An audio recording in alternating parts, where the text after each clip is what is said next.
You're watching Ketome TV. Knowledge is power. Hassan is wondering, can a person have more than one cancer mutation? And if so, does that mean that they have different types of cancer? That's a great question. It's very rare to have actual different types of cancer.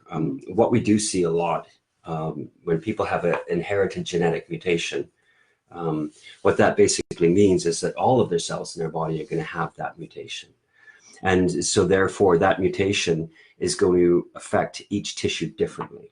So we can see, one type of tumor in one Your tissue lung, type or in your lung, or and then a your completely breast, different. Yeah, exactly. Right. So we see these different looking tumors, but when you get down to the basics and when you sequence them, you see that they have the same mutations. Right. So while there may be different cancers in the different tissues, they are actually driven by the same molecular features. Right. So given the old approach to diagnosing or naming cancers, which was predominantly by location, it's understandable why people might think it is. I know, I'm just saying, it's still done, actually. But we have actually seen very rare cases where there's two individual types of cancers.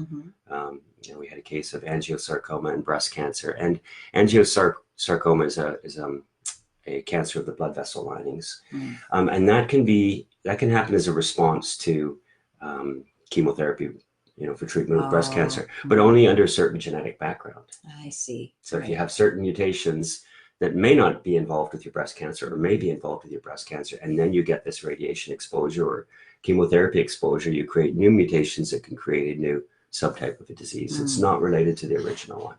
Now, if somebody knew going into their initial treatment that they had those genetic mutations that predispose them to that, could you and your team come up with a treatment plan that kind of avoided those forms of treatment that might exacerbate that, or what would you recommend? Never know. I mean, you need to do genetic testing. Once again, information is power. So if you had the genetic testing data, then you would be able to say, okay, probably good for you to avoid this. Try this instead. Exactly. You just don't know. You have to do the genetic testing in order to find out. Right. To know for sure. Exactly. Got it. Thank you for watching Ketome TV. Subscribe below and stay informed.